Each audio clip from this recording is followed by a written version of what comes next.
नमस्कार मैत्रिणींनो, श्री स्वामी समर्थ. चला आज आपण शेवग्याच्या शेंगांची भाजी बनवूया.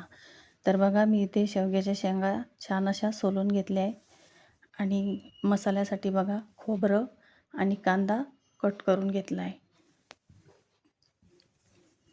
अशा प्रकारे खोबरं भाजून झालं, कांदासुद्धा लाल होईपर्यंत छान परतवून घ्यायचा आणि थोडंसं जिरं, लसूण, आल्याचा तुकडा, एक हिरवी मिरची आणि थोडीशी कोथिंबीर अशा प्रकारे बाकीचा मसाला घेतला आहे. इतर मसाला कोणताही घेतलेला नाही आहे.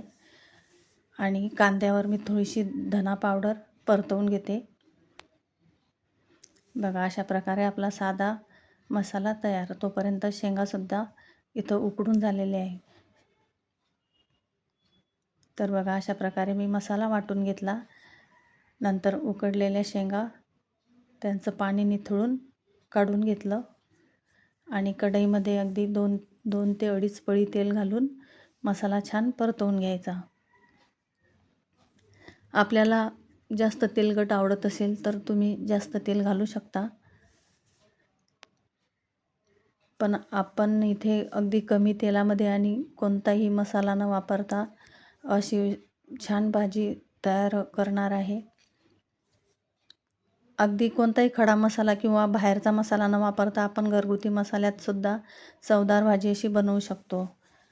तर थोडं पाणी घालून आपण मसाला छान असा फ्राय करून घेऊया, अगदी तेल सुटेपर्यंत. कमी तेलाची भाजीसुद्धा छान रुचकर लागते आणि ती बाधतसुद्धा नाही. म्हातारी लोकं किंवा लहान मुलंसुद्धा अगदी आवडीने खाऊ शकतात, कारण जास्त मसाला वापरल्यामुळे पोटामध्ये सुद्धा जळजळ होते. तर बघा, अशा प्रकारे मी छान असा तेल सुटेपर्यंत मसाला परतवून घेतला. नंतर त्यामध्ये शेंगा टाकून दिल्या. आपल्या आवडीनुसार घट्ट पातळ बघून पाणी टाकून घ्यायचं. चवीपुरतं मीठ टाकून घ्यायचं. थोडीशी कोथिंबीर टाकून घ्यायची आणि छान झाकण ठेवून गदक येऊ द्यायचा, म्हणजे उकळी काढून घ्यायची. अशा प्रकारे आपली भाजी इथं रेडी आणि तांदूळाची भाकरीसुद्धा इथं रेडी झाली आहे. अशा प्रकारे आपलं साधं जेवण तयार. आवडल्यास लाईक करा. धन्यवाद.